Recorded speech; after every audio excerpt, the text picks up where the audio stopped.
नमस्कार दोस्तों, आज हम बात करेंगे एग्रीकल्चर सेक्टर में इंडिया और चाइना का कंपैरिजन, कुछ पैरामीटर्स पे, कनेक्टिविटी प्रोजेक्ट्स कुछ इंडिया में जो चल रहे हैं उनसे related, infrastructure investment trust, inflation को कंट्रोल या रेगुलेट करने में सेंट्रल बैंक्स वर्ल्ड लेवल पे कैसे काम करते हैं, रियलाइजेशन की प्रोसेस क्या है जो आरबीआई द्वारा इंडियन इकोनॉमी में की जाती है।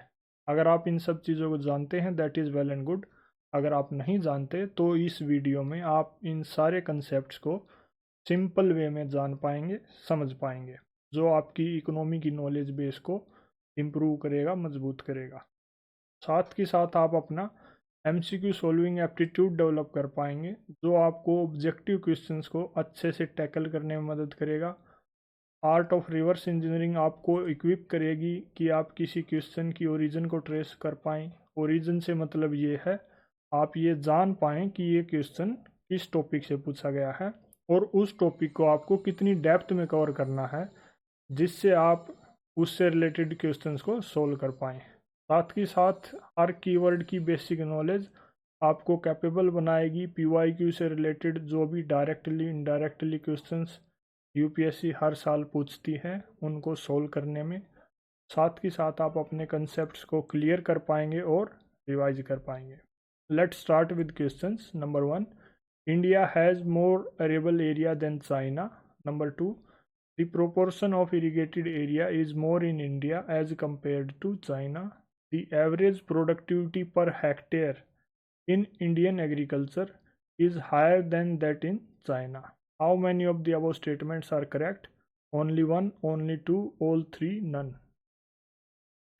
इस पॉइंट पे वीडियो को पॉज कीजिए, क्वेश्चन को फिर से पढ़कर समझने की कोशिश कीजिए और सोल्व करने का प्रयास कीजिए। Correct answer in this case is a, यानी सिर्फ एक स्टेटमेंट ठीक है। कौन सी ठीक है? अरेबल एरिया जो है वो इंडिया में चाइना से ज़्यादा है। The proportion of irrigated area India में नहीं बल्कि चाइना में ज़्यादा है। प्रोडक्टिविटी पर हेक्टेयर इंडिया में नहीं बल्कि चाइना में ज़्यादा है। तो in this way you will be able to understand कि एग्रीकल्चर सेक्टर की बात हो रही है। एग्रीकल्चर सेक्टर में 3 पैरामीटर्स के बारे में कंपैरिजन किया गया है। ऑफिशियल आंसर की अभी यूपीएससी ने 2023 की रिलीज़ नहीं की है, रिजल्ट आ चुका है। जब भी आंसर की आ जाए आप सारे आंसर्स को एक बार खुद से वेरीफाई कीजिए। मैंने अपनी तरफ से बेस्ट रिसर्च करके आंसर्स बनाए हैं, उनका कंटेंट तैयार किया है। फिर भी आप to be on the safe side, जब भी रिसेंटली आने वाली है कुछ दिन में आंसर की रिलीज हो जाएगी तो उससे इसको कंपेयर कीजिए हर की। एग्रीकल्चर सेक्टर की बात हो रही है। अरेबल एरिया, सबसे पहले हमें ये पता होना चाहिए अरेबल एरिया होता क्या है। अरेबल एरिया का मतलब है टोटल लैंड एरिया जो कल्टीवेशन के लिए सूटेबल है किसी भी देश में। मतलब कितनी ज़मीन पे खेती की जा सकती है किसी देश में, उस ज़मीन का साइज अरेबल एरिया बोला जाएगा। इंडिया में चाइना से ज़्यादा है। कितना ज़्यादा है data is already given. Then irrigated area किस चीज़ को बोलेंगे कि टोटल लैंड एरिया जो पानी रिसीव करता है, कैसे? आर्टिफिशियल तरीक़ों से, यानी जहाँ पे खेती हो रही है और वहाँ पे आर्टिफिशियल तरीके जैसे वही नहरें वगैरह, कैनल वगैरह, पंप वगैरह, इस टाइप से इरिगेशन की जा रही है फसल की पैदावार के लिए, उसको इरिगेटेड एरिया बोलेंगे। वो चाइना में ज़्यादा है, around 54% of total arable area. India में वो अराउंड 43% है। Then average productivity per hectare जो है उसका मतलब ये है कि भाई एक यूनिट लैंड एरिया में कितना आउटपुट है, खेती से रिलेटेड कितनी फसल पैदा हो रही है। वो भी चाइना में ज़्यादा है इंडिया के कंपैरिजन में, क्योंकि चाइना में बेहतर टेक्नोलॉजी एफिशिएंसी ज़्यादा है। Second is with reference to India's projects on connectivity, consider the following statements. Number 1, East-West corridor under Golden Quadrilateral project connects Dibrugarh and Surat. Number 2, trilateral highway connects Moreh in Manipur and Chiang Mai in Thailand via Myanmar. Number 3, Bangladesh China India Myanmar economic corridor connects Varanasi in UP with Kunming in China. How many of the above statements are correct? only one, only two, all three, none.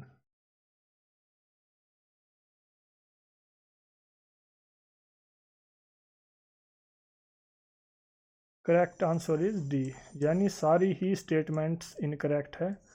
किस किस के बारे में पूछा गया है? East west corridor के बारे में पूछा गया है, देन ट्राइलेटरल हाईवे है इंडिया थाईलैंड म्यांमार का, then Bangladesh China India Myanmar का इकोनॉमिक कॉरिडोर है, BCIM कॉरिडोर जिसको बोलते हैं। इन तीन चीज़ों के बारे में, ये इंफ्रास्ट्रक्चर से रिलेटेड प्रोजेक्ट्स हैं, इनके बारे में एक एक स्टेटमेंट दी गई है। तीनों प्रोजेक्ट्स को देखते हैं। सबसे पहले है east west corridor. East west corridor national highway development project और गोल्डन क्वाड्रिलेटरल प्रोजेक्ट का एक पार्ट है।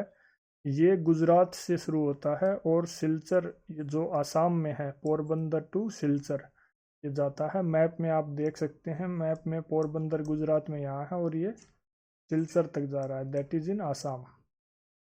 ये total Gujarat, Rajasthan, MP, UP, Bihar, West Bengal और आसाम इन स्टेट से होते हुए गुजरता है, जैसा कि आप मैप में देख सकते हैं। ये मतलब ये रूट जो है इसका मैप में दिया हुआ, ये इन टोटल 7 स्टेट से होते हुए गुजरता है। देन सेकंड जो है नॉर्थ साउथ कॉरिडोर भी है एक, जो श्रीनगर से स्टार्ट होता है जम्मू एंड कश्मीर में और कोच्चि जो कि केरला में है वहाँ तक जाता है, यानी इसका रूट ये है।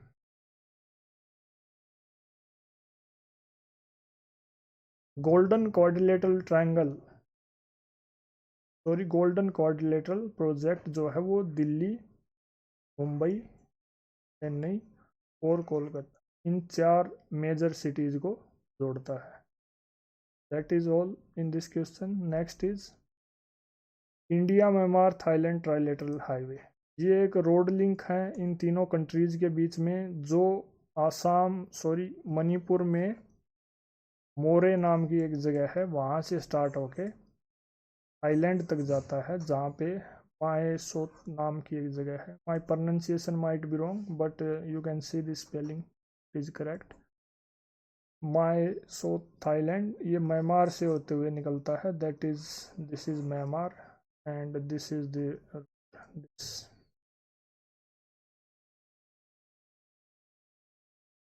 ये इन 3 कंट्रीज को जोड़ता है।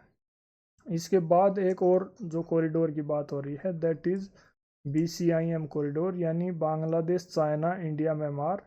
ये चाइना के कोमिंग सिटी से स्टार्ट होके इंडिया में कोलकाता सिटी में ख़त्म हो रहा है। ये अलग अलग कंट्रीज जैसे Myanmar, China, India and Bangladesh, in 4 countries को कवर करता है। Next is consider the following statements. Statement 1, interest income from the deposits in infrastructure investment trusts distributed to their investors is exempted from tax but the dividend is taxable. Statement 2 क्या है? InvITs जो हैं are recognized as borrowers under the Securitization and Reconstruction of Financial Assets and Enforcement of Security Interest Act 2002. Which of the following is correct in respect of the above statements? Both statement 1 and statement 2 are correct, and statement 2 is the correct explanation for statement 1. Both statement 1 and statement 2 are correct, and statement 2 is not the correct explanation for statement 1. Statement 1 is correct, but statement 2 is incorrect. Statement 1 is incorrect, but statement 2 is correct.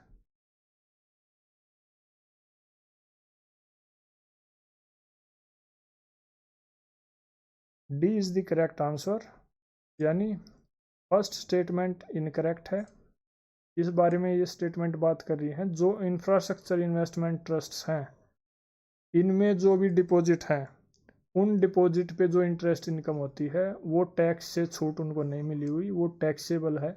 कुछ situations में dividend और जो capital gain है उन पे exemption है, लेकिन वो भी सभी कैटेगरीज में नहीं है, तो इसलिए फर्स्ट स्टेटमेंट गलत है। सेकंड जो है ये रिकग्नाइज्ड हैं as a borrower under securitisation and reconstruction act 2002। Detail से देखते हैं ये क्या है इंफ्रास्ट्रक्चर इन्वेस्टमेंट ट्रस्ट। ये एक कलेक्टिव इन्वेस्टमेंट स्कीम है जो इन्वेस्टर्स को कैपेबल बनाती है या इनेबल करती है डायरेक्टली इंफ्रास्ट्रक्चर प्रोजेक्ट्स में इन्वेस्टमेंट करने के लिए। इन्वेस्टर्स इंडिविजुअल्स भी हो सकते हैं, इंस्टीट्यूशंस भी हो सकते हैं, कोई ऑर्गेनाइजेशन भी हो सकती है। इंफ्रास्ट्रक्चर प्रोजेक्ट्स जैसे रोड वगैरह से रिलेटेड है, कुछ भी इस टाइप के प्रोजेक्ट जो चल रहे हैं उनमें इन्वेस्टमेंट कर सकते हैं इन्वेस्टर्स डायरेक्टली।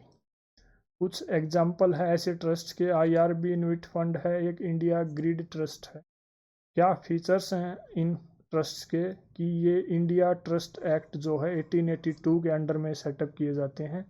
इनको सेबी रेगुलेट करता है जैसे म्यूचुअल फंड्स को किया जाता है। इन पे जो इंटरेस्ट इनकम है वो टैक्सेबल है। कुछ एग्जाम्पशंस दिए गए हैं किस केस में, डिविडेंड इनकम और कैपिटल गेंस के केस में।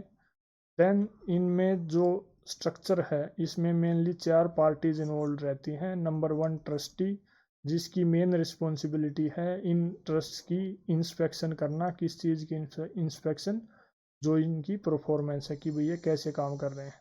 आफ्टर दैट स्पॉन्सर, वो कंपनी के प्रमोटर होते हैं। इन्वेस्टमेंट मैनेजर, जिनका काम सुपरवाइज करना है एसेट्स को, इन्वेस्टमेंट्स को जो इन ट्रस्ट में की गई है। प्रोजेक्ट मैनेजर का काम होता है इस सारे प्रोजेक्ट को एग्जीक्यूट करना।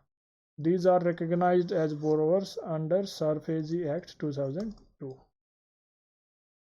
Next is consider the following statements. Statement 1. In the post-pandemic recent past, many central banks worldwide had carried out interest rate hikes. Statement 2 क्या है? Central banks generally assume that they have the ability to counteract the rising consumer prices via monetary policy means. Which one of the following is correct in respect of above statements? Both statement 1 and 2 are correct, and statement 2 is the correct explanation for statement 1. Both statement 1 and 2 are correct, and statement 2 is not the correct explanation for statement 1. Statement 1 is correct, but statement 2 is incorrect. Statement 1 is incorrect, but statement 2 is correct.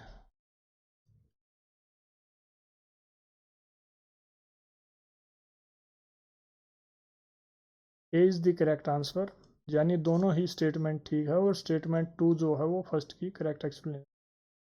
Central banks interest rate hike कर दिए थे post pandemic, कोविड-19 के बाद में जो situation हुई थी उसमें इंटरेस्ट रेट हाइक कर दिए ताकि जो इन्फ्लेशन बढ़ा था उसको कंट्रोल किया जा सके, मनी सर्कुलेशन कम करके।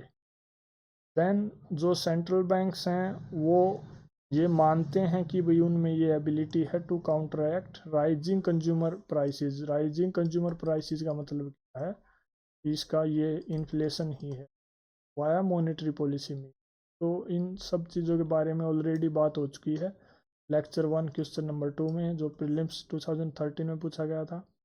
एंड मॉनेटरी पॉलिसी के बारे में अगर आपको जानना तो लेक्चर 5 आप देख सकते हैं, link will be given in icon. Which one of the following activities of the Reserve Bank of India is considered to be part of sterilization? कौन सी एक्टिविटी RBI की स्टेरिलाइजेशन का पार्ट है? Conducting open market operations, oversight of settlement and payment systems, debt and cash management for the central and state governments, regulating the functions of non-banking financial institutions.